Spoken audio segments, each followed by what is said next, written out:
تو وما تقدموا لانفسکم من خیر تجدوہ عند اللہ، جو کچھ بھی تم آگے بھیج رہے ہو اپنی جانوں کے لیے، خیر، دولت، مال،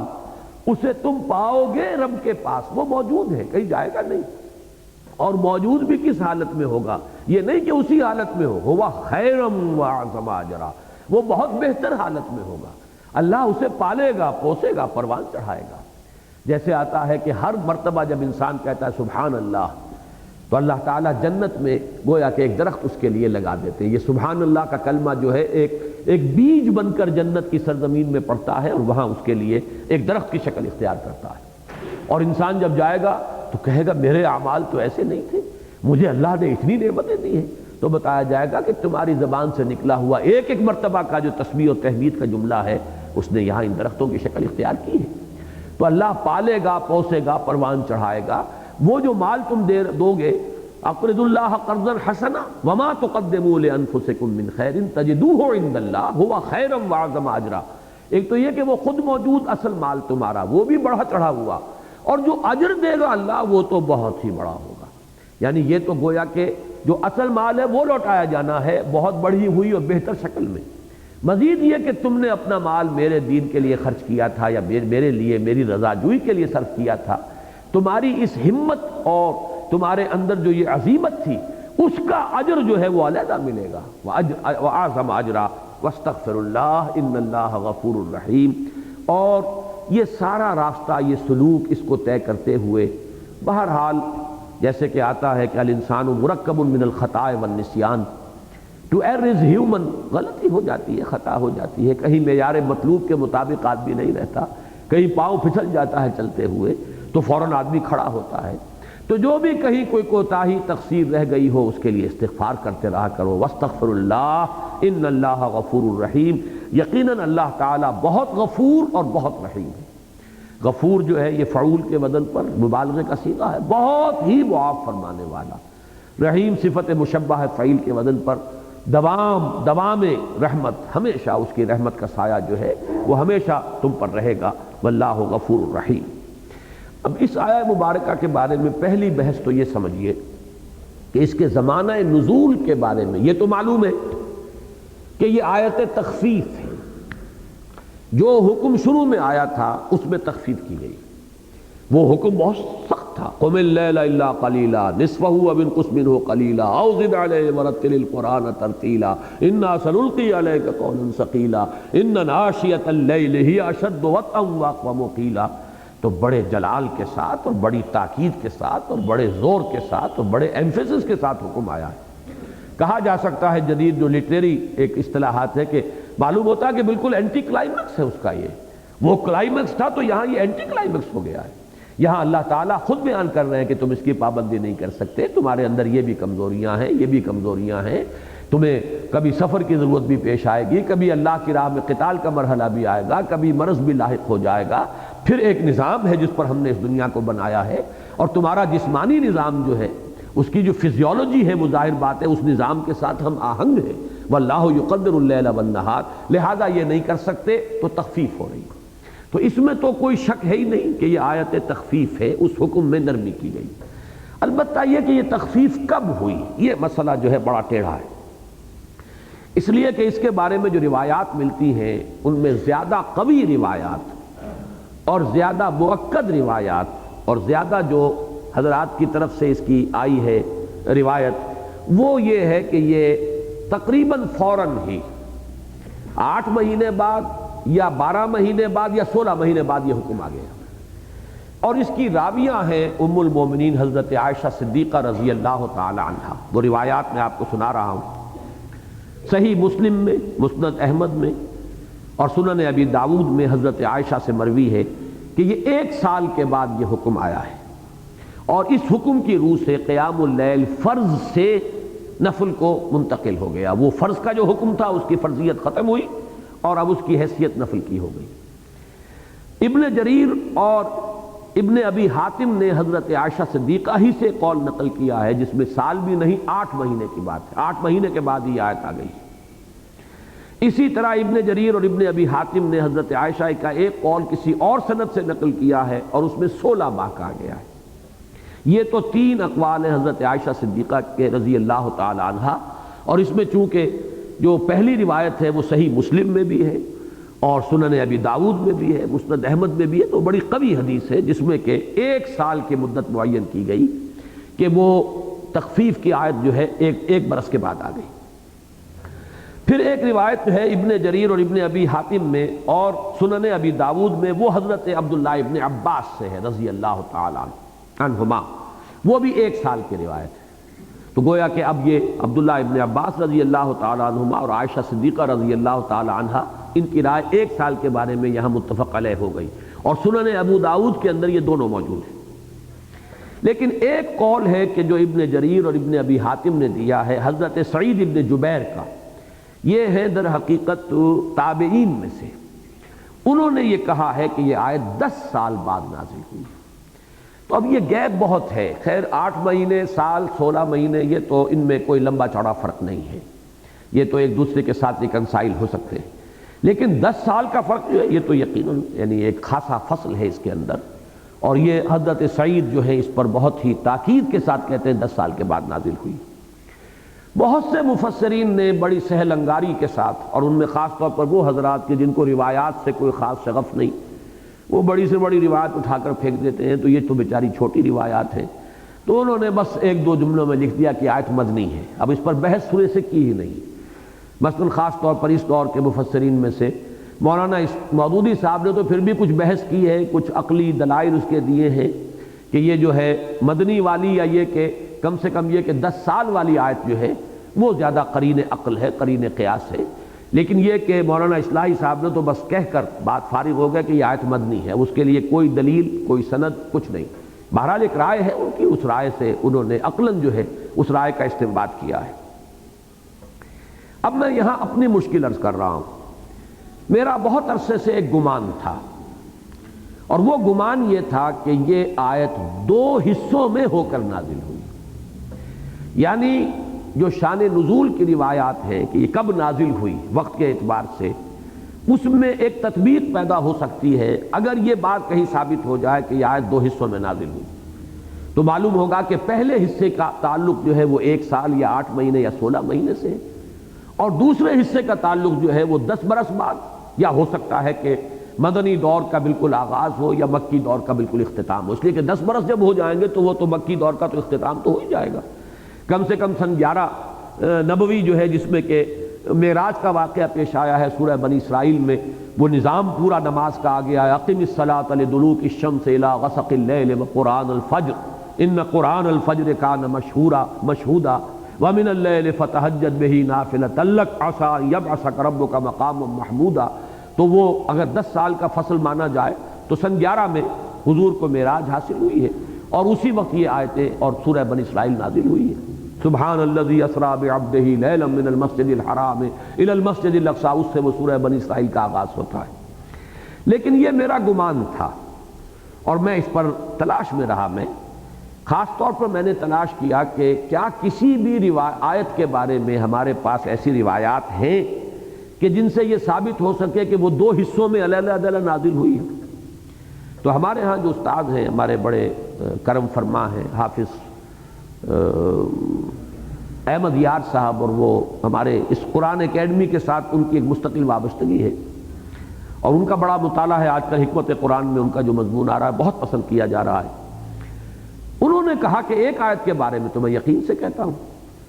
کہ اس کے اندر ایک ٹکڑا وہ ہے جو بعد میں نازل ہوا اور آیت میں شامل کیا گیا، یعنی یہ بات تو آپ کو معلوم ہے کہ آیات بعد میں نازل ہوئی اور ان کو جگہ وہاں پہ لے آیا گیا، اس میں کی تو بہت سی مثالیں مضمون کی مناسبت سے، وہ اس سے پہلے جو آیات نازل ہوئی تھی ان کے ساتھ ان کو حضور حکم دیا کرتے تھے اس آیت کو فلاں آیت کے بعد رکھ دو، اس آیت کو فلاں آیت کے بعد درج کر دو، تو یہ تو بالکل متفق علیہ ہے، اس میں تو کوئی بات تھی ہی نہیں۔ میری تحقیق اصل میں اس نقطے پر تھی کہ آیا کبھی کوئی ایک آیت بھی 2 حصوں میں ہو کر نازل ہوئی؟ تو اس کی ایک بہت بڑی مثال انہوں نے دی کہ میں یقین کے ساتھ کہہ سکتا ہوں کہ میں نے کئی یعنی تفاسیر میں پڑھا ہے، اور آج انہوں نے مجھے اس کی پھر شام ہی کو، میں ان کے بہت پیچھے لگا ہوا تھا کہ آپ مجھے اس کی سند دیں، تو روح المعانی میں بھی اور ابن جریر طبری انہوں نے بھی سورہ نساء کی آیت نمبر 95 کے بارے میں یہ کہا ہے کہ اس کا ایک ٹکڑا بعد میں نازل ہوا، وہ آیت مبارکہ بہت مشہور ہے، لا یستوی القاعدون من المؤمنین غیر اولی الضرر والمجاہدون فی سبیل اللہ باموالہم وانفسہم۔ اہل ایمان میں سے وہ لوگ کہ جو بیٹھے رہتے ہیں، اللہ کی راہ میں جنگ نہیں کرتے، قتال میں حصہ نہیں لیتے، اور غیر اولی الضرر ہے، کوئی مجبوری بھی نہیں ہے، کوئی اندھے بہرے بھی نہیں ہے، کوئی لنگڑے لولے بھی نہیں ہے، تو وہ برابر نہیں ہو سکتے ان کے کہ جو اللہ کی راہ میں جہاد کرتے ہیں، قتال کرتے ہیں۔ فضل اللہ المجاہدین، اللہ تعالیٰ نے مجاہدین کو بہت بڑی فضیلت دی ہے، بہت بڑا درجہ بلند کیا ہے۔ یہ آیت جب پہلی مرتبہ نازل ہوئی ہے تو اس میں غیر اولی الضرر کے الفاظ نہیں تھے۔ ہوا یہ کہ تفصیل آئی ہے ابن جریر طبری میں کہ حضور صلی اللہ علیہ وسلم یہ آیت جو ہے اس کی املا کرا رہے تھے زید ابن ثابت کو رضی اللہ تعالیٰ عنہ، جو حضور کے سیکریٹریز اور جو کاتبین وحی تھے ان میں سے زید ابن ثابت رضی اللہ تعالیٰ عنہ کا نام بہت مشہور ہے، تو وہ بھی موجود تھے، عبداللہ ابن ام مکتوم بھی موجود تھے۔ حضور نے آیت جب املا کرائی تو اس میں یہ غیر اولی الضرر کے الفاظ نہیں تھے۔ آیت جو ابتداءً وہ نازل ہوئی تھی جو حضور املا فرما رہے تھے، لا یستوی القاعدون من المؤمنین والمجاہدون فی سبیل اللہ باموالہم وانفسہم، برابر نہیں ہے اہل ایمان میں سے بیٹھ رہنے والے اور وہ کہ جو جہاد کرتے ہیں اللہ کی راہ میں اپنی جانوں اور مالوں کے ساتھ، برابر نہیں ہے۔ تو جب حضور نے حضرت زید ابن ثابت کو حکم دیا اور املا کرائی کی آیت لکھ لو، حضرت عبداللہ ابن ام مکتوم بھی وہاں موجود تھے اس محفل میں، وہ نابینا تھے، انہوں نے عرض کیا کہ حضور میں کیسے جہاد کروں، کیسے قتال کروں، میں تو نابینا ہوں۔ یعنی حسرت کی بات ہوئی، اس کا مطلب یہ کہ میں تو پھر نچلے درجے میں رہ گیا، درجہ فضیلت پھر مجھے تو حاصل نہیں ہوا۔ تو حضور نے فرمایا کہ میرے پاس اس کا کوئی جواب نہیں ہے، وہ تو اللہ کی وحی جیسے آئی ہے ویسے ہی میں لکھوا رہا ہوں۔ جیسے معاملہ آپ نے یاد ہوگا سورہ مجادلہ کے شروع میں جو آیا ہے کہ وہ خاتون جن کے ساتھ کہ ان سورہ مجادلہ یہ ہے جس کے اندر کہ وہ معاملہ آتا ہے کہ ایک خاتون کو کہہ دیا ان کے شوہر نے کہ تم میرے لیے میری ماں کے مانند ہو، میری ماں کی پیٹھ کے مانند ہو، گویا کہ اپنے اوپر حرام کر لیا۔ اور عرب میں یہ الفاظ کہنے کا مطلب ہوتا تھا کہ گویا کہ اب ہمیشہ کے لیے حرمت ہو گئی، بیوی حرام ہو گئی اس شوہر کے لیے۔ تو حضرت خولہ تھی وہ جن کے شوہر نے یہ کام کیا تھا، اب وہ حضور کی خدمت میں حاضر ہوئی کہ یہ کر دیا ہے میرے شوہر نے، میں ان بچوں کا کیا کروں گی، میرا کیا بنے گا، میرے لیے کوئی راستہ نکالیے۔ حضور نے فرمایا کہ میرے پاس کوئی راستہ نہیں ہے۔ تو پھر وہ وحی نازل ہوئی، قد سمع اللہ قول التی تجادلک فی زوجہا وتشتکی الی اللہ۔ جب حضور نے معذرت کر دی کہ میرے پاس تو کوئی حل نہیں ہے اس کا، تو اب انہوں نے اللہ کو پکارنا شروع کیا، حضرت خولہ نے، اللہ تو میری فریاد سن۔ اور دیکھیے یعنی اس واقعے پر اسی وقت وحی نازل ہو گئی، قد سمع اللہ قول التی تجادلک فی زوجہا وتشتکی الی اللہ۔ اللہ نے بات سن لی ہے اس خاتون کی کہ جو آپ سے جھگڑ رہی تھی اپنے شوہر کے بارے میں، اور یہ کہ یعنی جھگڑنا یہی ہوتا ہے کہ وہ تو ایسے ہی کہہ دیا، غصے میں کہہ دیا، جیسے آج کل ہم لوگوں کے ہاں یہ واقعہ جی غصے میں 3 طلاقیں لکھ دی، تو ایسے ہی وہ بھی بیچاری کہہ رہی ہوں گی کہ ہی ڈیڈنٹ مین اٹ، یہ مطلب نہیں تھا اس کا، بس غصے میں کہہ دیا اس نے۔ تو حضور نے کہا نہیں، جب کہہ دیا ہے تو اب میرے پاس کوئی اس کا حل نہیں ہے۔ تب وہ آیت نازل ہوئی اور اس کا حل اللہ تعالیٰ نے نکال دیا۔ بالکل اسی طرح کا واقعہ یہ ہے کہ عبداللہ ابن ام مکتوم نے جب یہ عرض کیا رضی اللہ تعالیٰ عنہ کہ حضور اس کا تو مطلب یہ کہ ہم تو پیچھے رہ گئے، پھر میں نابینا ہوں، میں کیسے قتال میں حصہ لوں؟ تو اسی وقت پہلے تو حضور نے کہا کہ میرے پاس تو کوئی اس کا حل نہیں ہے، لیکن تھوڑی دیر کے بعد اسی محفل میں حضور پر وہ کیفیت طاری ہو گئی۔ اور اسی مجلس کا وہ واقعہ ہے کہ جب حضرت زید ابن ثابت بیٹھے تھے سیکریٹری کی حیثیت سے حضور کے ساتھ، تو حضور کی ایک ران جو ہے وہ کچھ ٹیک لگائے ہوئے تھی ان کی ران پر۔ اب جب وہی نازل ہوئی ہے تو حضرت زید ابن ثابت یہ فرماتے ہیں کہ مجھ پر اتنا بوجھ پڑا کہ میں محسوس کر رہا تھا کہ میری ران پھٹ جائے۔ یہ میں واقعہ آپ کو پہلے سنا چکا ہوں۔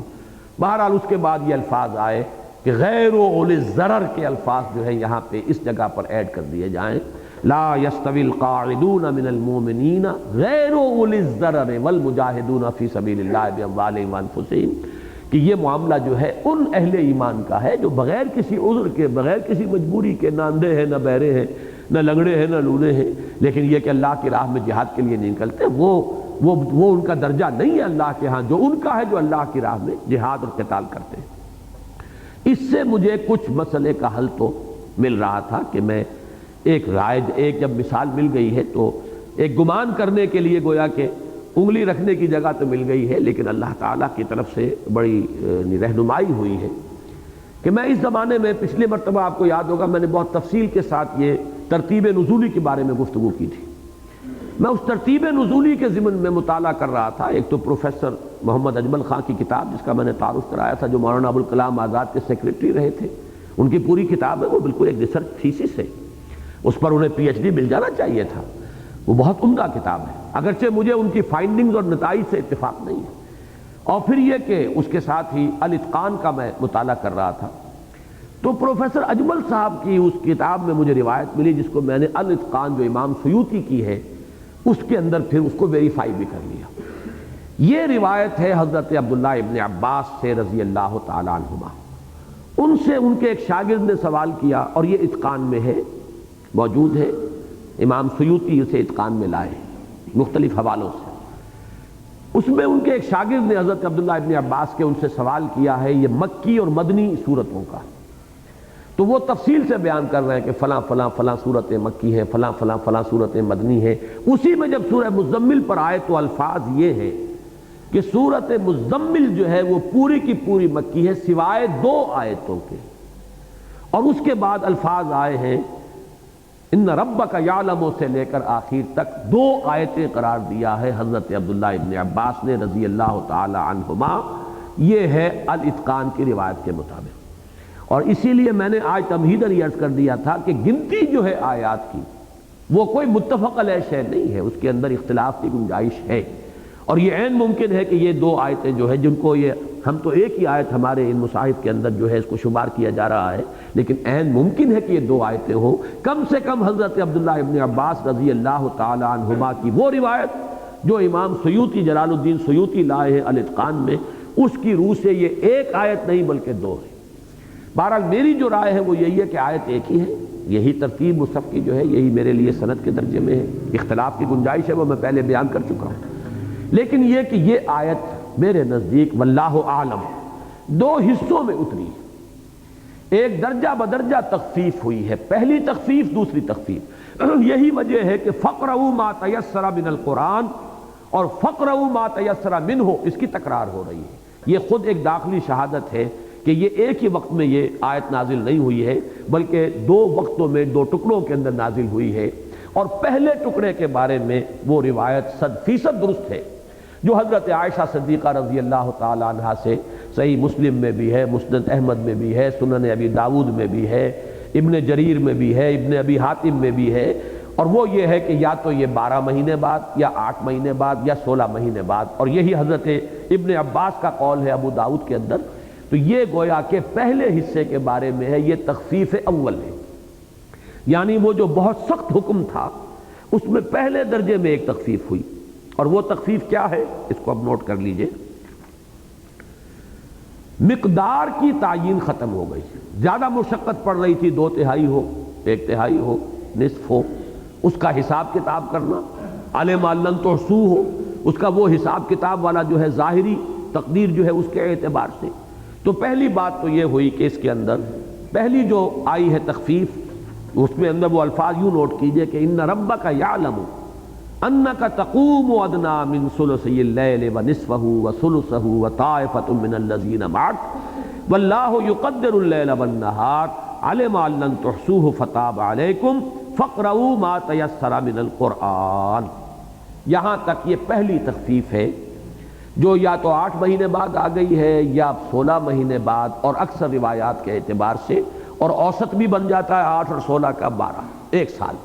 1 سال پر اتفاق ہے حضرت عائشہ صدیقہ کا بھی، حضرت عبداللہ ابن عباس کا بھی رضی اللہ تعالی عنہ۔ یہ حصہ ہے جو 1 سال کے بعد نازل ہو گیا، اس میں تخفیف اول یہ ہوئی ہے کہ صرف جو ہے تعیین وقت کی تحدید کہ اتنا کم سے کم جو ہے پورا کرنا پڑے گا، جو کم سے کم 1/4 بنتا ہے لیکن عام قول کے مطابق ثلث بنتا ہے، اس کو پورا کرنا پڑے گا، اس کی گویا کہ وہ جو قید ختم ہو گئی، البتہ بقیہ حکم جو کتو باقی رہا، پڑھنا ہے، کھڑے ہونا ہے رات کو، البتہ یہ کہ فرض کیجئے کبھی 1 ہی گھنٹہ ملا کوئی حرج نہیں،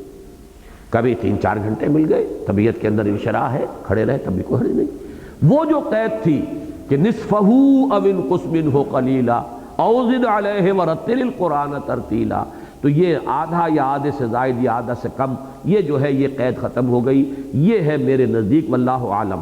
میں نے سارے دلائل آپ کے سامنے رکھ دیے ہیں، اس لیے کہ ان روایات کو اٹھا کر پھینک دینا ممکن نہیں ہے۔ دلائل اگرچہ دوسرا حصہ جو ہے آیت کا اس میں ان چیزوں کا تذکرہ ہو رہا ہے جس کا مکی دور میں اور شروع میں تو سرے سے کوئی گمان ہی نہیں ہو سکتا تھا، قتال فی سبیل اللہ، اور ابھی زکوٰۃ کا، ایتاء زکوٰۃ کا نظام، اور نماز کا بھی اقامت صلاۃ کے ساتھ حکم، یہ تو ابتدا میں تھا ہی نہیں۔ لہذا عقلی طور پر تو ثابت ہوتا ہے کہ وہ حصہ جو ہے وہ تو کم سے کم 10 برس بعد کا ہے، یا ہو سکتا ہے کہ اس سے بھی زیادہ ہو، مدینے میں جا کر وہ نازل ہوا ہو، جیسے کہ بہت سے حضرات نے ایسے ہی سرسری طور پر بغیر کسی حوالے یا دلیل کے لکھ دیا ہے۔ لیکن یہ کہ اس میں تطبیق ہو گئی دونوں کی، کہ پہلے تو یہ حصہ اترا، ان ربک یعلم انک تقوم ادنی من ثلثی اللیل ونصفہ وثلثہ وطائفۃ من الذین معک واللہ یقدر اللیل والنہار علم ان لن تحصوہ فتاب علیکم فاقرؤوا ما تیسر من القرآن۔ اس کے بعد تخفیف ثانی آئی ہے، اور یہ آئی ہے 10 سال بعد۔ یہ 10 سال بعد حضرت سعید ابن جبیر کا تعین کے ساتھ قول ہے، گمان لوگوں نے مدنی دور کا بھی کیا ہے، ہو سکتا ہے اس میں بھی، جیسا کہ میں نے کہا کہ عقلی اعتبار سے قوی ہے قول، وہ ایسا ہلکا قول نہیں ہے، لیکن وہ یہ ہے کہ اس میں اب تبدیلی کیا آئی کہ ایک بدل تجویز کر دیا گیا، قیام اللیل کا بدل اب آیا ہے، وَأَقِيمُوا الصَّلَاةَ وَآتُوا الزَّكَاةَ وَأَقْرِضُوا اللَّهَ قَرْضًا حَسَنًا۔ اس لفظ بدل کو اب اچھی طرح سمجھ لیجیے کہ اس کی اہمیت پورے طور پر آ جائے، کہ وہ جو رات کے کھڑے ہونے کی تاکید، اور اب رات کا کھڑا ہونا کلیتاً نفل کے درجے میں آ گیا، یہ گویا کہ تخفیف ثانی ہے۔ رات کا کھڑا ہونا اب واجب نہیں، لازم نہیں، ضروری نہیں، صرف وہ نفل کے درجے میں رہے گا، اور اسی پر وہ آیت دلالت کر رہی ہے جو سورہ بنی اسرائیل میں ہے۔ بلکہ اس میں تو ایک بحث اور بھی ہے، وہ میں بعد میں عرض کروں گا کہ آیا حضور کے لیے بھی یہ نفل رہا یا فرض رہا، اس میں اختلاف رائے ہے، لیکن یہ کہ یہ ثابت ہو گیا اقم الصلاۃ لدلوک الشمس الی غسق اللیل وقرآن الفجر، نماز کو قائم رکھو، اقامت صلاۃ کا اب یہ نظام آیا، اور یہ سن 11 میں نازل ہو گئی سورہ بنی اسرائیل، سن 11 نبوی، ابھی ہجرت نہیں آئی، ہجرت سے 1.5 سال تقریباً پہلے، اس میں یہ معراج کے وقت جو ہے سورت نازل ہوئی، نماز کو قائم رکھو سورج کے ذرا ڈھلنے کے بعد سے لے کر رات کی گہرائی، تاریکی کی گہرائی تک، الی غسق اللیل۔ اب اس میں آپ کو معلوم ہے 4 نمازیں آ گئیں، اس لیے کہ سورج ڈھلتا ہے تو ظہر ہے، پھر اس کے بعد اور ڈھل گیا تو عصر ہے، غروب ہو گیا مغرب ہے، رات کی تاریکی گہری ہو گئی تو عشاء ہے۔ تو اقم الصلاۃ لدلوک الشمس الی غسق اللیل، 4 نمازیں، وقرآن الفجر، اور خاص طور پر یہاں بھی قرآن سے مراد جو ہے قرآن پڑھنا علیحدہ نہیں بلکہ نماز میں، فجر میں، اس لیے کہ فجر کی نماز میں زیادہ تلاوت جو ہے یہ مسنون ہے، حضور بھی لمبی صورتیں پڑھتے تھے، تو یہ گویا کہ نماز کا نظام آ گیا۔ لیکن اس کے بعد وَمِنَ اللَّيْلِ فَتَهَجَّدْ بِهِ نَافِلَةً لَكَ، اور رات میں سے ایک حصہ کچھ اور جاگا کرو اس قرآن کے ساتھ، اس کی اب کوئی مقدار نہیں، کوئی تعین نہیں، البتہ یہ کہ اس میں تہجد بہی، فتہجد بہی، اس قرآن کے ساتھ جاگو، اس کو بڑی اہمیت کے ساتھ سمجھیے، اس کو میں بعد میں مزید بھی عرض کروں گا کہ یہ اب نافلۃ لک، یہ ہے اضافی طور پر تمہارے لیے نفل ہے، اضافی ہے، اپنی مرضی پر ہے، خواہش پر ہے، کرو، یہ فرض نہیں ہے۔ فرض نمازیں وہی ہیں، اقم الصلاۃ لدلوک الشمس الی غسق اللیل، ظہر، عصر، مغرب، عشاء، وقرآن الفجر، قرآن، اور یہ فجر کی نماز۔ تو گویا کہ تخفیف نمبر 2 جب آئی ہے، جو 10 برس کے بعد آئی یا مدنی دور میں آئی، اس میں 2 کام ہوئے کہ قیام اللیل کی فرضیت یا وجوب سرے سے ساقط، وہ صرف نفل کے درجے میں، البتہ اس کا بدل تجویز کر دیا گیا ہے، اور وہ ہے اقامت الصلاۃ، ایتاء الزکوٰۃ، اور اللہ کو قرض حسنہ دینا۔ اب آئیے اس مسئلے کی طرف کہ آیا حضور صلی اللہ علیہ وسلم پر یہ آخری وقت تک فرض رہی ہے تہجد یا قیام اللیل؟ بعض حضرات کی رائے ہے کہ ہاں ایسا ہے، وہ نافلہ کا مطلب لیتے ہیں کہ وہ اضافی ہے فرض آپ پر، اضافی ہے واجب آپ کے حق میں، یہ معنی لیتے ہیں کہ 5 نمازیں سب کے لیے ہیں، اور ایک نماز محمد صلی اللہ علیہ وسلم آپ کے لیے ایک اضافی نماز اور ہے جو آپ کے لیے لازم ہے، گویا کہ یہ حضور پر فرض ہی کے درجے میں رہی۔ اور یہ روایت ہے حضرت عبداللہ ابن عباس کی، ان کا قول ہے، ان کے قول کو بہرحال بالکل نظر انداز کرنا ممکن نہیں، لیکن میں نے پوری بحث پڑھی ہے کہ جو قاضی ثناء اللہ پانی پتی رحمۃ اللہ علیہ نے کی ہے، اور یہ ذہن میں رکھیے کہ وہ ایک بہت بڑے صوفی تھے، اور اہل تصوف کے ہاں تو جو تہجد کا معاملہ ہے اس کی بہت ہی اہمیت ہے اور بہت ہی اس پر زور ہے، لیکن میں نے دیکھا ہے کہ بڑا توازن ہے، وہ فقیہ بھی تھے اور وہ صوفی بھی تھے، فلسفی بھی تھے، منطقی بھی تھے، اس طرح کی ایک جامعیت کبریٰ۔ اور یہ بہت زیادہ پرانے آدمی نہیں ہیں، تقریباً 200 برس پرانے اس دور کے آدمی ہیں، حضرت قاضی ثناء اللہ پانی پتی رحمۃ اللہ علیہ، اور یہ خلیفہ مجاز تھے میرزا مظہر جانا شہید رحمۃ اللہ علیہ کے۔ یہ سلسلہ نقش بندیہ مجددیہ جو حضرت مجدد الفسانی رحمۃ اللہ علیہ سے شروع ہوا، یہ اس کے بزرگ ہیں۔ اور ان کی بات ایک بڑی خاص نوٹ کرنے کی ہے، ہمارے ہاں آج کے دور میں یہ فرق جو پڑ گیا ہے ظرف کا، اگر کوئی شخص تفسیر لکھے گا تو اپنے نام سے معنون کرے گا اسے۔ میں اس وقت کسی تحقیر کے لیے نہیں کہہ رہا، مثال کے طور پر کہہ رہا ہوں، تفسیر ثنائی ثناء اللہ نے لکھی، مولانا ثناء اللہ امرتسری، تفسیر ثنائی اس کا نام ہے، اپنے نام کے ساتھ اس کو منسوب کیا۔ لیکن قاضی ثناء اللہ پانی پتی رحمۃ اللہ علیہ تفسیر لکھتے ہیں تو اسے تفسیر مظہری کہتے ہیں۔ اپنے جو استاد اور اپنے جو مرشد تھے میرزا مظہر جانا رحمۃ اللہ علیہ، ان کے نام سے اس کو معنون کیا، وہ تفسیر مظہری کہلاتی ہے، اگرچہ لکھی ہوئی وہ میرزا مظہر جانا رحمۃ اللہ علیہ شہید کی نہیں ہے، بلکہ در حقیقت قاضی ثناء اللہ پانی پتی رحمۃ اللہ علیہ کی۔ اور وہ فقیہ بھی ہیں، صوفی بھی ہیں، متکلم بھی ہیں، فلسفی بھی ہیں۔ انہوں نے بڑی تفصیلی بحث کی ہے۔ انہوں نے حتمی رائے جو ظاہر کی ہے، جس سے مجھے بھی اتفاق ہے، وہ یہ ہے کہ حضور کے لیے بھی تہجد نفل ہی کے درجے میں رہی۔ یہ دوسری بات ہے کہ آپ نے التزام کیا ہے، آپ نے پابندی کی ہے، اور اس کے لیے انہوں نے جو دلیلیں دی ہیں وہ یہ ہیں، اور بڑے یعنی انہوں نے ڈٹ کر اپنی رائے ظاہر کی ہے، اس لیے کہ عبداللہ ابن عباس رضی اللہ تعالیٰ عنہ کی رائے کے مقابلے میں رائے لانا، اس کے لیے جب تک کہ دلائل بہت قوی نہ ہو، ظاہر بات ہے کوئی محتاط آدمی جو ہے وہ تو بات نہیں کہے گا۔ میں بھی شاید نہ کہتا اگر یہ بات قاضی ثناء اللہ پانی پتی رحمۃ اللہ علیہ کی نہ ہوتی۔ تو انہوں نے یہ کہا ہے کہ اگر یہ آپ کے اوپر لازم ہوتی تو نافلۃً لک نہ ہوتا، بلکہ نافلۃً علیک ہوتا، اس لیے کہ فرضیت جو ہوتی ہے اس کے لیے تو اعلیٰ آتا ہے۔ لام جو ہے حق میں ہونا جو ہے وہ کسی شے کا وجوب، وہ تو در حقیقت ان الصلاۃ کانت علی المؤمنین کتابا موقوتا۔ دیکھیے وہ آیت مجھے یاد آ گئی کہ نماز تو اہل ایمان کے ذمے ہے، لازم ہے، فرض ہے، کتابا موقوتا، وقت کے تعین کے ساتھ جو طے کر دیا گیا ہے۔ تو یہاں پر آیا ہے نافلۃً لک، ایک دلیل تو یہ ہے۔ دوسری دلیل یہ کہ پھر کیوں حضور کے لیے خاص طور پہ ذکر کیا گیا؟ اس لیے کہ تہجد تو پھر سب کے لیے، عام مسلمانوں کے لیے بھی نفل ہے، تو کیوں کہا گیا؟ اس کا انہوں نے جواب دیا ہے، اور بعض جو یعنی تابعین میں سے مفسرین ہیں ان کا حوالہ دے کر ان کی سند سے، کہ اصل میں فرق یہ ہے کہ عام مسلمان کے لیے تہجد کی نماز اس کی سیئات کا کفارہ بنتی ہے، جبکہ حضور کے لیے معاملہ جو ہے تہجد کی نماز وہ آپ کی کوئی خطاؤں کا کفارہ نہیں ہے، بلکہ آپ کے ترقی درجات کا ذریعہ ہے۔ اسی لیے اس آیت میں فرمایا گیا عَسَىٰ یَبْعَثَکَ رَبُّکَ مَقَامًا مَحْمُودًا، وہ مقام محمود جو ہے اللہ تعالیٰ اس پر آپ کو فائز فرمائے گا۔ اس کے حوالے سے یہ نفل جو ہے آپ کے لیے، اس کو آپ اس کا التزام رکھیے، اگرچہ فرض نہیں ہے، یہ آپ کے لیے نفل۔ تیسری دلیل جو بہت قوی ہے وہ حضرت مغیرہ ابن شعبہ رضی اللہ تعالیٰ عنہ کی ایک روایت ہے۔ انہوں نے حضور سے یہ عرض کیا تھا کہ حضور آپ اتنی مشقت کیوں جھیلتے ہیں اپنے اوپر؟ آپ کے تو قرآن مجید میں وہ آیت اتر چکی تھی، لقد غفر اللہ لک ما تقدم من ذنبک وما تأخر، اللہ تعالیٰ آپ کی اگلی پچھلی کوئی خطائیں اول تو ہے نہیں، گناہ ہے نہیں، گناہ کا تو سوال نہیں۔ کوئی فرض کیجئے ایسا ہو گیا ہو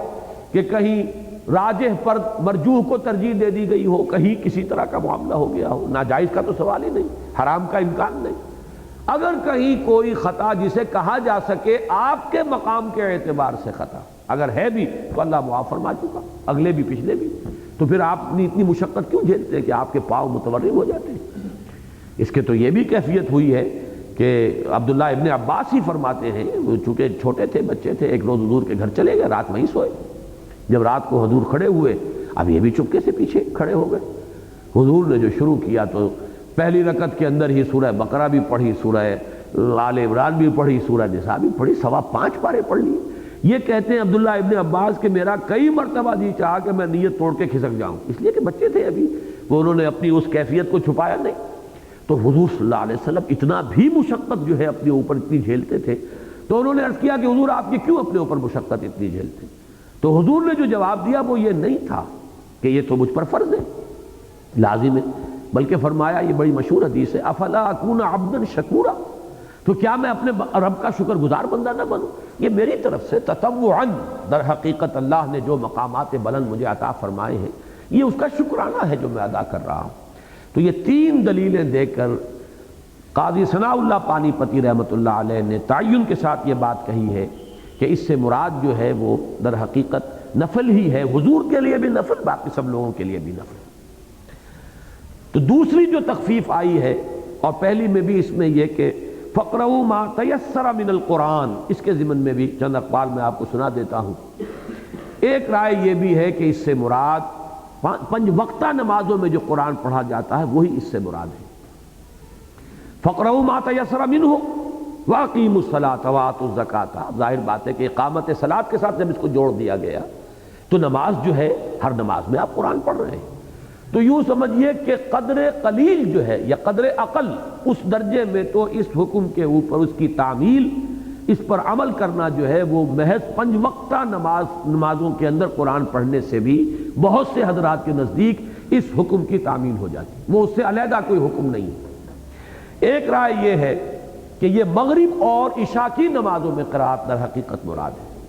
فَقْرَؤُوا مَا تَيَسَّرَ مِنْهُ وَأَقِیمُوا الصَّلَاةَ وَآتُوا الزَّکَاةَ، یعنی ایک رائے یہ تھی کہ 5 وقتہ نمازوں میں قرآن پڑھا جاتا ہے، گویا کہ یہ اس کی طرف اشارہ ہے۔ ایک یہ کہ خاص طور پر مغرب اور عشاء، چونکہ یہ 2 نمازیں شب کا حصہ ہیں، اور میں آپ کو وہ روایت پہلے سنا چکا ہوں کہ حضرت حسین ابن علی رضی اللہ تعالی عنہما، ان کی روایت جو ان کے صاحبزادے حضرت علی بن حسین ابن علی جو زین العابدین مشہور ہے، امام زین العابدین، ان کے حوالے سے روایت موجود ہے کہ وہ ناشئۃ اللیل کا مطلب سمجھتے ہی تھے مغرب اور عشاء کے درمیان کا وقفہ، کہ گویا کہ یہ آغاز ہے، رات کے ابھار کا وقت ہے، رات اٹھ رہی ہے۔ جیسے کہیں کو طوفان اٹھتا ہے تو ظاہر بات ہے جب وہ پوری شدت کو پہنچ جاتا ہے اس کو نہیں بلکہ ناشیہ کہیں گے جبکہ وہ اٹھ رہا ہے، ابھی طوفانی آثار جو ہے، تو رات شروع ہو چکی مغرب کے ساتھ۔ تو گویا کہ ایک رائے یہ بھی ہے کہ مغرب اور عشاء کی نمازوں میں جو قرآن پڑھا جاتا ہے، اور یہ آپ کو معلوم ہے جہری ہے، ظہر اور عصر میں اول تو یہ کہ کم ہے، 2 رکعتوں میں ہے، 2 میں نہیں ہے، دوسرے یہ کہ وہ جہری نہیں ہے۔ تو یہ جو ہے ایک بعض حضرات کی رائے یہ کہ یہ در حقیقت فَقْرَؤُوا مَا تَيَسَّرَ مِنْهُ وَأَقِیمُوا الصَّلَاةَ وَآتُوا الزَّکَاةَ، تو اس میں در حقیقت مراد یہ ہے کہ نماز کے اندر قرآن پڑھ لیا کرو جتنا تمہارے لیے آسانی سے ممکن ہو، یعنی 5 وقتہ نمازوں میں یا خاص طور پر مغرب اور عشاء کی نمازوں میں۔ یہ میں نے سارے اقوال آپ حضرات کو سنا دیے اور اپنی رائے بھی عرض کر دی ہے کہ میرے نزدیک یہ آیہ مبارکہ 2 حصوں میں نازل ہوئی، روایات کی تطبیق بھی اسی طرح بنتی ہے، عقل اور منطق کا تقاضا بھی، کہ ظاہر بات ہے کہ یہ جو 3 چیزیں آ رہی ہیں یہ ابھی ابتدائی دور میں 1 سال کے بعد تو ان کا کوئی گمان نہیں تھا، اور ایک اچانک سی ایک بات سامنے آتی اس وقت، اگرچہ سیکون ہے مستقبل کا ہے، لیکن سین کے ساتھ جب مستقبل آتا ہے تو مستقبل قریب ہوتا ہے، سیکون منکم مرضی وآخرون یضربون، تو سین کے ساتھ یکون ہے یہاں پر، تو اس کے معنی ہے ان قریب وہ وقت آنے والا ہے۔ تو یہ ہو سکتا ہے کہ یہ سن 11 میں نازل ہو گئی ہو جبکہ سورہ بنی اسرائیل نازل ہوئی، یا اس کے بعد بھی مکے کے اندر نازل ہو گئی ہو، یا یہ کہ مدنی دور میں نازل ہوئی ہو، اور اس میں وہ 3 چیزیں جو ہیں، بیماری، اللہ کی راہ میں جہاد و قتال، اور تجارت کے لیے سفر کے لیے باہر نکلنا، یہ تمام چیزیں جو ہیں ان کے بنا پر اب وہ قیام اللیل کا معاملہ وجوب کے درجے سے بالکل خارج کر کے اسے نفل کے درجے میں لے آیا گیا۔ لیکن یہ کہ یہاں میں نے ایک لفظ استعمال کیا تھا، اس پر پھر زور دے رہا ہوں، بدل ہے یہاں پر، اور یہ بدل ہے در حقیقت اقامت الصلاۃ، ایتاء الزکوٰۃ، اللہ کے دین کے لیے قرض حسنہ دینا، اللہ کو قرض حسنہ دینا، خرچ کرنا اللہ کی راہ میں۔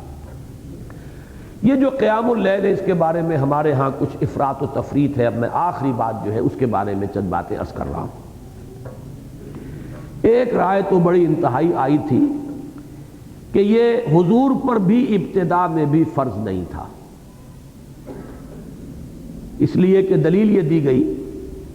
کہ جو حضرت شیخ الہند نے ترجمہ کیا، اور میں نے آپ کو بتایا تھا کہ شیخ الاسلام مولانا شبیر احمد عثمانی رحمۃ اللہ عنہما علیہما، ان دونوں نے یعنی گویا کہ یہ رائے دی ہے کہ قم اللیل الا قلیلا، الا قلیلا میں کوئی شب اگر پوری رہ جائے تب بھی کوئی حرج نہیں۔ تو معلوم ہوا کہ پھر وہ فرض جو روز کی بات ہوتی ہے اگر اس ترجمے کو مانا جائے تو وہ فرض عین کے جو ہر دن لازم ہے وہ گویا کہ ان حضرات کے نزدیک حضور کے لیے بھی شروع سے نہیں تھا۔ میرے نزدیک یہ ہے کہ ایسا نہیں ہے، بلکہ یہ کہ جو اہتمام ہے اور جو زور دیا گیا ہے، جس قدر کہ اس کے اندر تاکید ہے، اس کے اعتبار سے میں یہ سمجھتا ہوں کہ یہ حضور صلی اللہ علیہ وسلم کے لیے واقعتاً واجب کے درجے میں تھی، فرض کے درجے میں تھی۔ اگرچہ فرض اور واجب اور سنت اور نفل یہ جو ہماری فقہی اصطلاحات ہیں ان کا ابھی کوئی وجود نہیں تھا، یہ تو پھر بعد میں چیزیں جو ہیں مرتب کی گئی ہیں اور مرتب کر کے ان کے لیے اصطلاحات وضع کی گئی ہیں، وہاں تو حکم تھا، لیکن جس تاکید کے ساتھ حکم ہے، جس شان کے ساتھ حکم ہے، جس اہتمام کے ساتھ حکم ہے، جس ایمفیسس کے ساتھ حکم ہے، اس میں ہمارے لیے وجوب اور فرضیت ہی کا نقشہ سامنے آتا ہے، اس سے کم کا نہیں۔ لیکن دوسری بات کہ آیا یہ صحابہ کے لیے بھی فرض تھی؟ تو معلوم ہوا قطعیت کے ساتھ کہ نہیں تھی۔ یہ قطعیت کے ساتھ بات کہہ رہا ہوں، اس لیے کہ صحابہ کرام کے بارے میں جب وہ آیت آئی ہے پہلی، جس کے اندر کے تخفیف اول ہوئی ہے، تو طائفۃ من الذین معک ہے، آپ کے ساتھیوں میں سے ایک جماعت۔ اگر یہ فرض کے درجے میں ہوتی تو سب ساتھی کر رہے ہوتے، لہذا یہ تو دلیل قطعی ہے، برہان قطعی ہے کہ اس کے اندر کوئی سوال پیدا نہیں ہوتا کہ سب کے لیے لازم ہو، بلکہ یہ کہ یہ جو بھی صحابہ کر رہے تھے یہ در حقیقت کر رہے تھے تطوعاً اور اتباعاً لمحمد صلی اللہ علیہ وسلم، حضور کے اتباع کا جذبہ اور آپ کے نقش قدم کی پیروی کا جذبہ مثبت جذبہ ہے، اس میں کر رہے تھے، ورنہ یہ کہ ان کے لیے لزوم نہیں تھا، ان کے لیے وجوب نہیں تھا۔ لزوم وجوب جو بھی تھا وہ در حقیقت محمد الرسول اللہ صلی اللہ علیہ وسلم کے لیے تھا۔ البتہ انہوں نے کیا ہے، وہ کیا تطوعاً کیا ہے اور اتباعاً کیا ہے حضور کے لیے صلی اللہ علیہ وسلم۔ اچھا، اب دوسرا مسئلہ یہ ہے، یہ بھی پچھلے درسوں میں بات آ چکی ہے کہ اس کی حکمت کیا تھی، غرض و غایت کیا تھی، کیوں تھا یہ حکم۔ اس میں اکثر مفسرین نے جو بات لکھی ہے اگر وہ سامنے رکھی جائے تو پھر اب تو اس کی سرے سے کوئی ضرورت ہے ہی نہیں قیام اللیل کی۔ یہ میں بڑی ایک بات کہہ رہا ہوں، آپ کو عجیب لگے گی، اس لیے کہ اکثر حضرات کہہ رہے ہیں کہ اس کا مقصد تھا تحمل وحی کے لیے آپ کو تیار کرنا، وحی نبوت کا بوجھ، وحی نبوت کا ثقل، وحی نبوت کا، اس پہ پھر وہ ساری روایات آتی ہیں جو آج میں نے آپ کو سنائی بھی ہے، زید بن ثابت رضی اللہ تعالیٰ عنہ کی، کہ ران کے اوپر اتنا بوجھ پڑا، اگر آپ حضور سوار ہوتے تھے اونٹنی پر تو اونٹنی بیٹھ جاتی تھی، اپنا سینہ جو ہے زمین سے ٹیک دیتی تھی، اور شدید سردی کے موسم میں بھی آپ پسینے پسینے ہو جاتے تھے اور قالود ہو جاتی تھی آپ کی پیشانی، گرمی کا احساس۔ تو یہ ساری کیفیات جو ہیں جو کہ طبعی کیفیات ہیں یا جسمانی کیفیات ہیں، یہ ایک فزیکل گویا کہ برڈن تھا وحی کے اندر، اس کے لیے وہ روایات ہیں لائی گئی ہیں۔ بلکہ ایک زمانے میں میری تقریر کو شائع ہوئی تھی میثاق میں، جس میں میں نے دوسرا نقطہ نظر بیان کیا تھا کہ یہ اصل میں دعوت کے لیے خصوصی التزام تھا کہ اب آپ کو دعوت دینی ہے، آپ پر وہ قول ثقیل آنے والا ہے، قم اللیل الا قلیلا نصفہ، نہیں قم فانذر وربک فکبر، یہ اس کے لیے تیاری تھی۔ جب میں نے یہ رائے بیان کی تو کراچی میں تھانوی حلقے کے ایک بہت اہم نامور عالم ہیں مولانا شمس الحسن صاحب، اور مولانا تھانوی رحمۃ اللہ علیہ کے یہ عزیزوں میں سے بھی ہیں، تھانوی ہیں، اور وہ خطیب ہیں جامع مسجد خضرا، کراچی کی جو جامع مسجد خضرا جو سیکریٹریٹ کے ساتھ ہے، کراچی میں جب پرانا سیکریٹریٹ ہوتا تھا، اس کے خطیب ہیں بہت عرصے سے، طویل عرصے۔ انہوں نے مجھے بہت سخت خط لکھا کہ یہ تم نے بالکل نئی بات کہہ دی ہے، مفسرین نے یہ بات کہی نہیں۔ مفسرین تو یہ کہتے ہیں کہ یہ در حقیقت انا سنلقی علیک قولا ثقیلا جو ہے اس کے معنی ہے وحی کا ثقل، اور وحی کے ثقل کے لیے در حقیقت تیار کرنا تھا۔ تو اب یہ اگر بات مان لی جائے تو پھر تو معنی یہ ہے کہ کسی اور کو تو ضرورت ہی نہیں، وحی کا دروازہ تو بند ہو چکا، حضور صلی اللہ علیہ وسلم پر وحی نبوت ختم ہو چکی، پھر تو یہ حکم خالصتاً صرف آپ کے لیے تھا، اس کے سوا جو ہے اس میں دوسرے کے لیے کوئی حصہ لینے کی ضرورت ہی نہیں۔ تطوعاً تو آدمی جو چاہے کرے، لیکن اس کی ضرورت جو ہے وہ گویا کہ نہیں رہتی اگر وہ قول مانا جائے۔ تو اسی لیے میں نے عرض کر چکا ہوں تفصیل سے یہ کہ یہ قول میرے نزدیک قابل قبول نہیں ہے، اور اس میں میرے نزدیک مولانا امین احسن اصلاحی صاحب نے جو بات لکھی ہے مولانا حمید الدین فراہی رحمۃ اللہ علیہ کے حوالے سے، اور جسے کچھ اور مفسرین نے بھی ذرا دبی دبی زبان میں، قدیم مفسرین نے بھی وہ بات کہی ہے، لیکن یہ ہے کہ دبی زبان میں کہی ہے، کچھ اور باتیں بیان کر کے ایک رائے یہ بھی ہے، لیکن یہ کہ مولانا حمید الدین فراہی نے بالجزم یہ بات کہی ہے کہ انا سنلقی علیک قولا ثقیلا کے معنی در حقیقت کیا ہے کہ وہ آیتیں جو اترنے والی ہیں یا ایھا المدثر قم فانذر وربک فکبر، تو میری رائے بھی یہی ہے اس رائے کے اعتبار سے قیام اللیل کی اصل جو غرض و غایت ہے، اس کی جو حکمت اور مصلحت ہے، وہ کیا ہے؟ میرے نزدیک اس کے ساتھ ملا ہوا تھا ترتیل قرآن کا معاملہ، صرف قیام اللیل نہیں تھا۔ میں نے دو باتیں گنی تھی، خارجی احکام، قیام اللیل اور ترتیل قرآن، اور دو گنا اس کے بعد جو فرمایا کہ ان ناشیۃ اللیل ہی اشد وطئا واقوم قیلا، ان آیات کو جمع کیا جائے تو تین مقاصد تھے اس قیام اللیل کے۔ نمبر ایک، نفس کو کچلنا اور کچلنا، ایسا نہ ہو کہ یہ افعی کبھی اور ڈس جائے۔ سانپ کو آپ اچھی طرح کچلتے ہیں کہ کہیں یہ کسی اور مرحلے پر کہیں اگر اس میں کوئی جان رہ گئی تو یہ ڈنک نہ مار دے۔ اس کے لیے کہ اس کو اچھی طریقے سے رات کا اٹھنا جو ہے، قیام اللیل در حقیقت رات کو نیند جو ہے توڑ کر کچھ سونے کے بعد اٹھنا، وہ جو اسی کے لیے پھر وہ لفظ بعد میں تہجد آیا ہے، وَمِنَ اللَّيْلِ فَتَہجد، اور ناشیہ کے یہی معنی بعض حضرات نے لیے ہیں کہ نشا کے معنی اٹھنا، تو سونے کے بعد اٹھنا اس سے مراد ہوگا۔ بہرحال میرے نزدیک پہلا مقصد تھا نفس کا کچلنا، اشد وطن، اپنے نفس کو پامال کرنا، کچلنا، اس لیے کہ نفس پر یہ قیام اللیل بہت شاق گزرتا ہے۔ نمبر دو، قرآن کو اپنے اندر جذب کرنا، یہ ہے ترتیل قرآن کا مقصد، کہ بار بار پڑھو، اس کو دہراؤ، پھر پڑھو، پھر دہراؤ، رکو، ٹھہرو، تدبر کرو، غور کرو، اس کے کیفیات، اس کے انوار کو اپنے اندر جذب کرو، جس کے لیے میں نے لفظ استعمال کیا تھا، یاد ہوگا، ہیمر کرنا، اس کو ہیمر کرو، اپنے اندر اتارو۔ اور تیسری چیز یہ ہے کہ دعا و مناجات، اس لیے کہ نماز بہرحال صرف قرات پر مشتمل نہیں ہے، تسبیح و تحمید بھی ہے، اس میں تذکرہ بھی ہے، اس میں جب آپ سورہ فاتحہ پڑھیں گے تو اس میں دعا ہے، مناجات ہے، تو اس میں جو دعا کا وقت ہے، اقوم و قیلہ کے نزدیک کا مفہوم میرے نزدیک قریب ترین یہی ہے کہ اس وقت جو بات نکلتی ہے، دل سے جو بات نکلتی ہے، اثر رکھتی ہے، چونکہ کوئی تشویش طبیعت میں نہیں ہوتی، کوئی آدمی ادھر ادھر کسی چیز سے ڈسٹرب نہیں ہو رہا ہوتا، تو یہ جو ہے ناشیۃ اللیل ہی اشد وطئا، ایک تو نفس کو کچلنے میں، اور نمبر دو، بات جو ہے وہ سیدھی نکلتی ہے، یعنی دو طرفہ معاملہ ہے۔ اللہ کے کلام کو اپنے اندر جذب کرنا ہے، اپنی دعا ہے جسے اللہ کی طرف بھیجنا ہے، اللہ کی طرف اس کو اٹھانا ہے، اس کے اندر نشا کی ایک کیفیت جو ہے، نشا، اٹھنا، ابھرنا، تو یہ جو بات اوپر جائے گی۔ اب یہ دیکھیے، اسی میں ایک اپنے ذوق کی بات کہہ رہا ہوں، نماز میں قرآن مجید کی قرات اور سورہ فاتحہ کی قرات میں، جو حضرات میرے پیچھے کبھی نماز پڑھتے ہیں، میں کوئی قاری تو نہیں ہوں، لیکن میرا اپنا جو انداز ہے اس میں شاید انہوں نے نوٹ کیا ہو، نہ کیا ہو تو اب میں آج آپ کو بتا رہا ہوں۔ اور یہ میں جب پڑھتا تھا میڈیکل کالج میں، اور ایک تھڑا سا ہوتا تھا ہاسٹل میں، وہاں میں نماز پڑھاتا تھا، اس وقت سے ایک کیفیت اور ایک دلیل کے ساتھ میرے سامنے، جب سورہ فاتحہ پڑھی جائے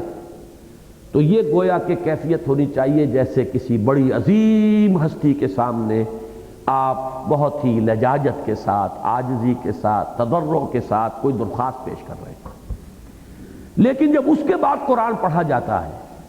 اور باجماعت جب آپ پڑھ رہے ہیں، تو گویا کہ اس وقت آپ نمائندے ہیں پوری جماعت کے، دعا کرنے میں اپنے رب کے سامنے، اہدنا الصراط المستقیم صراط الذین انعمت علیہم۔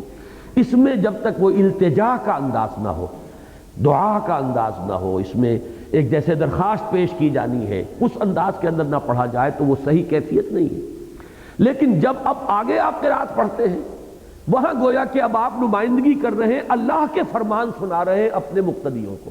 وہاں اس میں جلال اور اس کے اندر جو ہے وہ انداز جیسے کہ فرمان شاہی سنایا جا رہا ہو، پروکلیمیشن، ڈنکے کی چوٹ جیسے سنایا جاتا تھا۔ کوئی آتا تھا کوئی پروکلیمیشن کرنے والا اور پہلے وہ بجاتا تھا ڈھول، اور پھر کھڑے ہو کر زور شور کے ساتھ، اہتمام کے ساتھ، یہ فرمان شاہی ہے۔ تو میرے ہاں یہ آپ کو فرق ملے گا کہ سورہ فاتحہ میں گویا کہ امام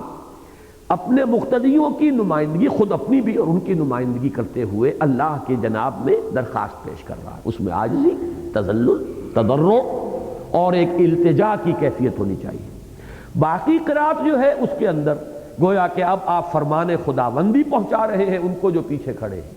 اور اس میں جو کیفیت ہے وہ جلال والی بات جو اللہ تعالیٰ کے اس کلام کے ساتھ جو ہے مناسبت رکھنے والی ہے۔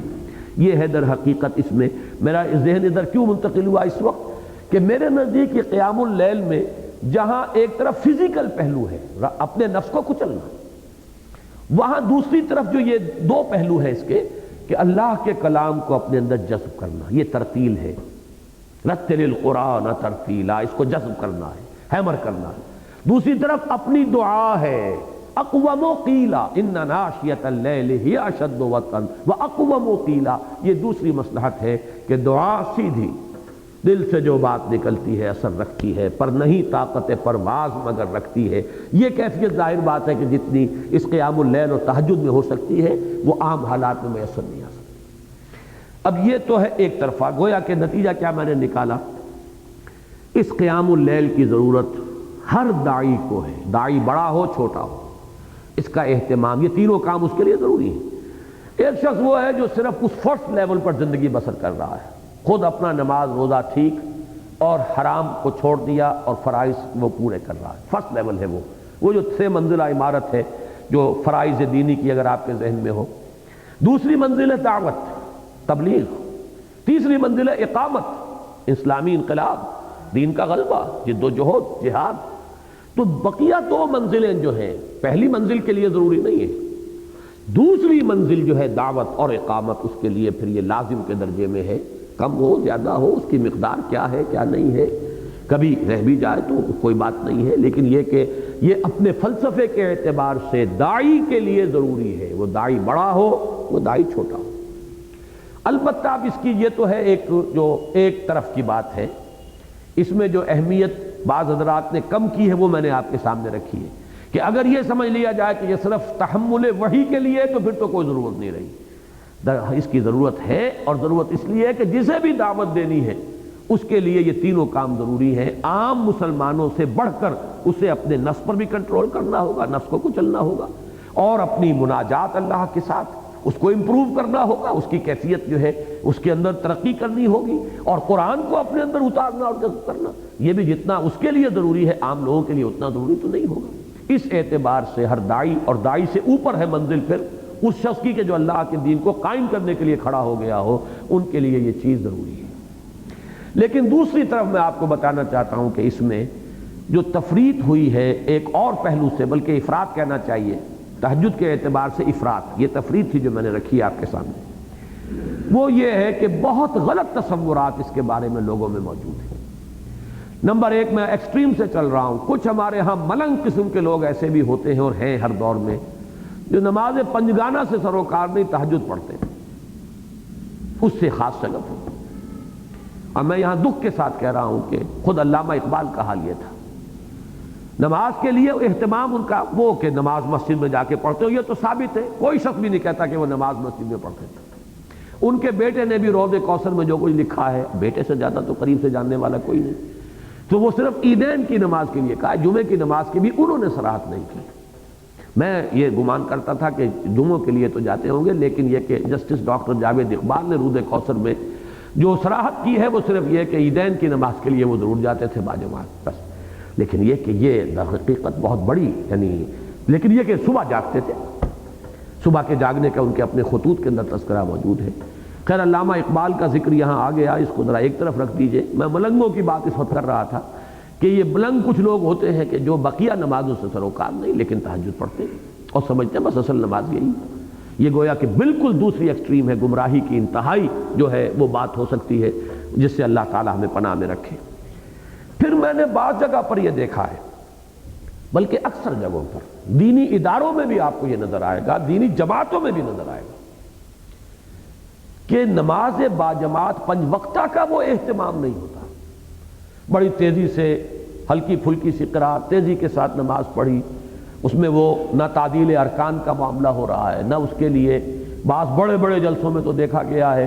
کہ وہ لاؤڈ سپیکر بھی بعض حضرات چونکہ نہیں لگاتے ہیں تو وہ مجمع لاکھوں کا ہے، اور عجیب افراتفری ہے کہ کوئی سجدے میں ہے تو کوئی کھڑا ہو گیا، یہ ناداں گر گئے سجدے میں جب وقت قیام آیا، یہ افراتفری۔ نماز باجماعت کا جو اہتمام ہونا چاہیے در حقیقت، اسی لیے میں نے بار بار لفظ استعمال کیا تھا کہ بدل یہ ہے، یہ بدل ہے، اور اس کی اہمیت، اس کا فلسفہ، اس کی جو بھی اس وقت ایمفیسس ہے ہمارے دین کے اندر، اس کے مقابلے میں تہجد کا کوئی مقام نہیں۔ زمین و آسمان کے فرق کے حوالے سے میں کہہ رہا ہوں کہ جتنا زور اس پر ہونا چاہیے، اقامت صلاۃ کا جتنی مرتبہ حکم آیا ہے، قیام اللیل کا تو ایک حکم تو یہاں آیا ہے، اور اس کے بعد جو ہے صرف تہجد کا ذکر سورہ بنی اسرائیل میں وَمِنَ اللَّيْلِ فَتَہَجَّدْ میں، باقی پورے قرآن مجید میں زور، تکرار، اعادہ، ایمفیسس وہ تو در حقیقت اس نماز پنجگانہ نماز باجماعت کا ہے، تو اس کی طرف دھیان نہیں، لیکن یہ کہ وہ راتوں کو جاگنے کا معاملہ اور تہجد جو ہے اس کی طرف وہ بھی اب پسندیدہ شے ہے جو بھی کر رہے ہیں، لیکن یہ کہ گر حفظ مراتب نہ کنی زندگی،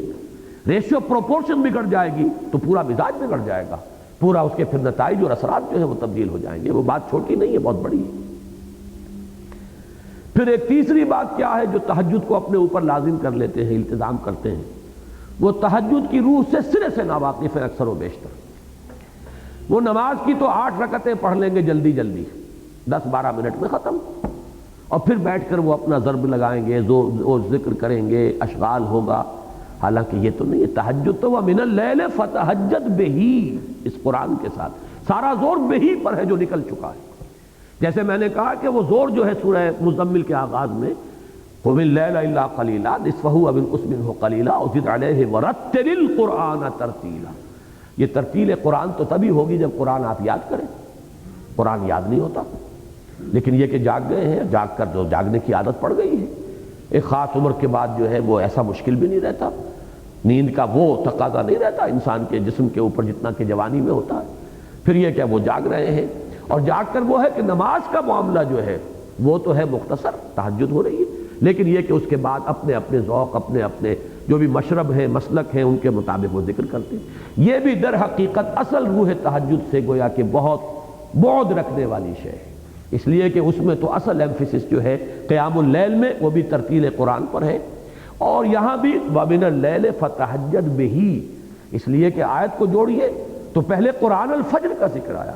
اقم الصلاۃ لدلوک الشمس الی غسق اللیل وقرآن الفجر ان قرآن الفجر کان مشہودا وَمِنَ اللَّيْلِ فَتَہَجَّدْ بِهِ نَافِلَةً لَكَ عَسَىٰ أَن يَبْعَثَكَ رَبُّكَ مَقَامًا مَحْمُودًا۔ یہ رائے میں بیان کر چکا ہوں کہ حضور کے لیے بھی نفل ہی کے درجے میں تھی، اور اس رائے سے اختلاف ہے کہ جو فرض قرار دیتے ہیں۔ آخری بات جو میں عرض کروں گا وہ یہ ہے کہ جو ہمارے ہاں ریشیو پروپورشن کا معاملہ جو ہے تلپٹ ہوا ہے، وہ یہ ہے کہ تقرب الی اللہ کے یہ جو میری کتاب ہے قرب الہی کے 2 مراتب، اس میں میری ایک تقریر ہے بڑی مفصل جس میں میں نے حدیث دی ہے کہ ایک ہے تقرب الی اللہ بالنوافل، ایک ہے تقرب الی اللہ بالفرائض۔ اس کے معاملے میں جو اس وقت پورے ہمارے فکر دین اور تصور دین کے اندر کجی آ چکی ہے، اس کو اس حدیث کے حوالے سے ضرور درست کرنا چاہیے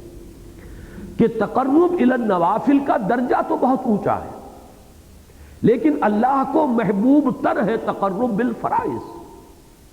اور اس کی جو مثال ہے وہ یہ ہے کہ 2 منزلیں ہیں، تو ایک منزل نیچے کی پہلی ہے اور ایک اوپر والی ہے، اونچی دوسری منزل ہے لیکن اہم تر پہلی منزل ہے۔ پہلی منزل ہو سکتی ہے بغیر دوسری منزل کے، لیکن دوسری منزل کا کوئی امکان ہی نہیں، کہاں بنائیں گے اسے جب تک کہ پہلی منزل نہ ہو۔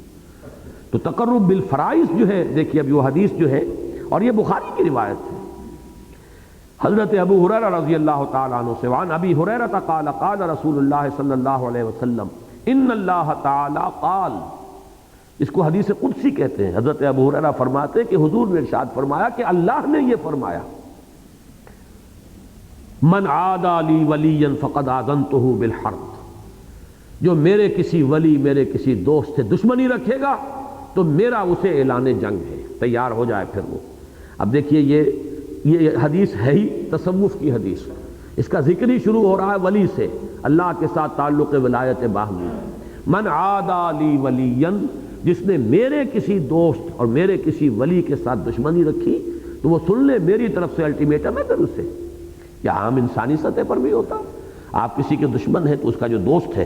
وہ بھی آپ کا دشمن ہے، پھر تو وہی بات ہے، پھر میری طرف سے اعلان جنگ ہے۔ وما تقرب الی عبدی بشیء، اور نہیں میری طرف میرا بندہ تقرب حاصل کرتا، احب مما افترضت علیہ، جو محبوب تر ہو مجھے اس چیز سے کہ جسے میں نے اس پر فرض کیا۔ اب یہ تقرب فرض کے ذریعے سے، تو محبوب ترین جو ہے مجھے وہی ہے کہ جو ان فرائض کی ادائیگی کے ذریعے مجھ سے تقرب کرے،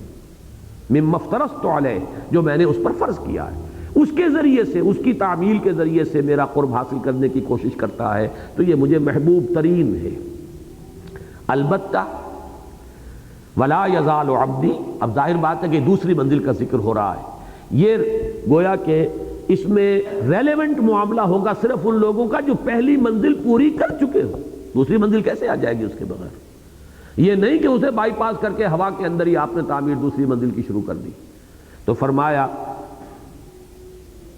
وَلَا يَزَالُ عَبْدِي يَتَقَرَّبُ إِلَيَّ، اور میرا بندہ میری طرف بڑھتا رہتا ہے، قرب حاصل کرتا رہتا ہے، بالنوافل، نفلوں کے ذریعے۔ پہلا مرحلہ بالفرائض جو مجھے محبوب ترین ہے، لیکن یہ کہ جو اس سے آگے بڑھے فرض پورے کر کے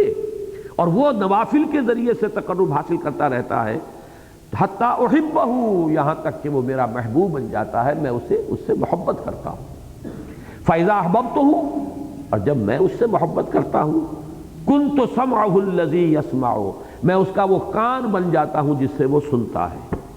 وَبَصَرَهُ الَّذِي يُبْصِرُ بِهِ، اور میں اس کے وہ آنکھ بن جاتا ہوں جس سے وہ دیکھتا ہے، وَيَدَهُ الَّتِي يَبْطِشُ بِهِ، اور اس کا وہ ہاتھ بن جاتا ہوں جس سے وہ پکڑتا ہے، وَرِجْلَهُ الَّتِي يَمْشِي بِهَا، اور میں اس کے پاؤں بن جاتا ہوں جس سے وہ چلتا ہے، وَلَئِن سَأَلَنِي لَأُعْطِيَنَّهُ، اور میرا ایسا بندہ اگر مجھ سے کوئی سوال کرے گا میں لازماً اسے عطا کروں گا، وَلَئِنِ اسْتَعَاذَنِي أُعِيذَنَّهُ، اگر وہ مجھ سے میری پناہ طلب کرے گا کسی کے مقابلے میں لازماً اسے پناہ دوں گا۔ یہ حدیث بڑی اہم ہے، حدیث قدسی ہے، اب اس میں دو درجے آ گئے،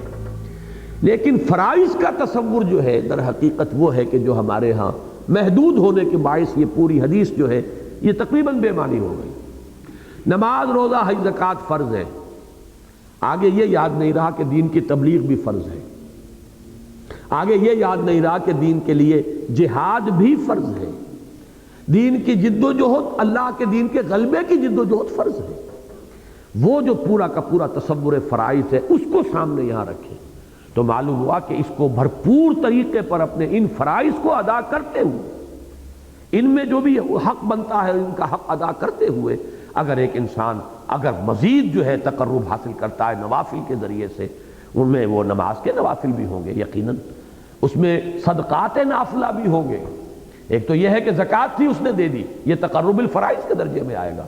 ایک وہ صدقات نافلہ ہے کہ جو اور دے رہا ہے، قرض کر دے رہا ہے، اللہ کو قرض حسنہ دے رہا ہے، زکوٰۃ کے علاوہ یہ تقرب النوافل آ جائے گا۔ تو جو شخص یہ کام کرے گا پھر رتبہ اس کا اتنا بلند ہو جائے گا، اللہ فرماتا ہے میں اس کے ہاتھ بن جاتا ہوں، اس کے پاؤں بن جاتا ہوں، اس کی آنکھ بن جاتا ہوں، اس کے کان بن جاتا ہوں۔ اس میں ایک چیز کا اضافہ کر لیں، بڑی پیاری بات ایک دفعہ ہمارے ایک ساتھی نے بتائی،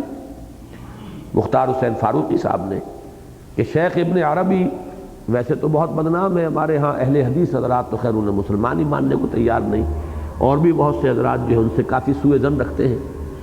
لیکن جیسا کہ میں نے ان کی مدافعت میں ان کا ایک شعر سنایا تھا آپ کو کہ الرب رب وان تنزل والعبد عبد وان ترقى، رب رب ہی رہتا ہے خواہ کتنا ہی نزول اجلال فرما لے، اور بندہ بندہ ہی رہتا ہے چاہے کہیں پہنچ جائے، ساتویں آسمان پر پہنچ کر بھی محمد بندے رہے صلی اللہ علیہ وسلم، فاوحى الى عبده ما اوحى، اور اس کو دکھایا اللہ نے جو چاہا دکھایا۔ لیکن یہ ہے کہ اللہ تعالیٰ پہلے آسمان پر بھی آ جاتا ہے ہر پچھلی شب کو، ہر شب کے پچھلے حصے میں، تب بھی وہ اللہ ہی رہے گا، الرب رب وان تنزل والعبد عبد وان ترقى۔ اسی طرح کا ایک جملہ انہوں نے مجھے سنایا، ان کے مطالعے میں آیا، انہوں نے کہا کہ اس حدیث کے حوالے سے ابن عربی ایک بات کہتے ہیں بڑی پیاری، کہ تقرب بالفرائض کے ذریعے سے، تقرب بالنوافل کے ذریعے سے اللہ بندے کا ہاتھ بنتا ہے، اور تقرب بالفرائض کے ذریعے سے بندہ اللہ کا ہاتھ بن جاتا ہے۔ وہ جو فرمایا گیا نا، ہاتھ ہے اللہ کا بندہ مومن کا ہاتھ، اللہ تعالیٰ پھر جیسے کہ کوڑا مارتا ہے کوئی شخص کسی کو، تو فرمایا گیا کہ اللہ تعالیٰ بل نقذف بالحق علی الباطل، حق کی ہم ضرب لگاتے ہیں باطل کے اوپر، یہ ضرب جو ہے باطل کے اوپر حق کی لگانی، یہ گویا کہ اللہ کے وہ بندے جو تقرب الفرائض کا کام کر رہے ہیں وہ اللہ کے ہاتھ بن گئے ہیں، یہ ہے اس کا قول ابن عربی کا۔ اس لیے کہ اللہ کے منشا کو پورا کرنے والے، اللہ کی حدود کی حفاظت کرنے والے، اللہ کے اوامر کی تنفیذ کرنے والے، اللہ کے جو منع کردہ چیزیں ہیں ان کے لیے ان کی تنکیر اور ان پر لوگوں کو روکنے والے، نہیں کرنے والے، یہ گویا کہ اللہ کا کام کرنے والے بن گئے، یہ اللہ کے ہاتھ بن گئے، یہ اللہ کے فوجدار بن گئے، اور جو لوگ نوافل کے ذریعے سے کر رہے ہیں اللہ ان کا ہاتھ بن گیا، اللہ تعالیٰ ان کے کان بن گیا۔ تو یہ جو پہلا ہے تقرب بالفرائض کا، اس کے ضمن میں یہ اضافہ جو ہے شیخ ابن عربی کا بہت قیمتی ہے، اس لیے کہ قرآن مجید کے شواہد یہی ہے۔ در حقیقت اللہ جب پکڑتا ہے کسی کو تو اپنے ہی بندوں کے ذریعے سے ضرب لگاتا ہے۔ بدر میں سزا ملی ہے اللہ کی طرف سے، لیکن تلواریں کس کی چلی تھی؟ وہ حمزہ کی اور علی کی اور ابو عبیدہ کی رضی اللہ تعالی عنہ۔ معلوم یہ ہوا کہ یہ ہے تقرب بالفرائض کا تصور۔ اس کو ایک حد میں کم سے کم منیمم درجے میں آدمی پورا کر رہا ہو تب تقرب بالنوافل کا کوئی امکان پیدا ہوتا ہے۔ اگر یہ چیز ہے ہی نہیں، نہ داعی ہے، نہ دین کی اقامت کا کوئی جذبہ ہے، نہ اس کے لیے کسی جماعت میں شمولیت کا کوئی خیال ہے، لیکن وہ تہجد کا ایک نظام چل رہا ہے، اس کے اوپر خوب التزام ہے، اس کی پابندی ہو رہی ہے، یہ چیز در حقیقت فلسفہ دین اور نظام دین کے اعتبار سے یہ اس جگہ پر صحیح فٹ نہیں ہے۔ عربی میں جیسا کہ کئی مرتبہ میں نے آپ کو بتایا، ظلم کہتے ہیں وضع الشیء فی غیر محلہ، کسی شے کو اس کے اصل مقام سے ہٹا کر کہیں رکھ دینا۔ تو دین کا یہ پورا ایک نظام ہے، اس میں جس شے کا جو مقام ہے وہیں پر اس کو رکھا جائے تب وہ بامانی بھی ہے، نتیجہ خیز بھی ہے۔ وہاں سے ہٹا کر چاہے آپ اس کو کتنا ہی بڑھا لیں، کتنا ہی اس کے بارے میں غلو کر لیں، وہ شے پھر وہ برکات اس کے ذریعے سے پیدا نہیں ہو سکتی کہ جو اپنے اصل مقام پر اگر وہ ہو تو اس صورت میں پیدا ہوں گی۔ بارک اللہ لی و لکم فی القرآن العظیم و نفعنی و ایاکم بالآیات و الذکر الحکیم۔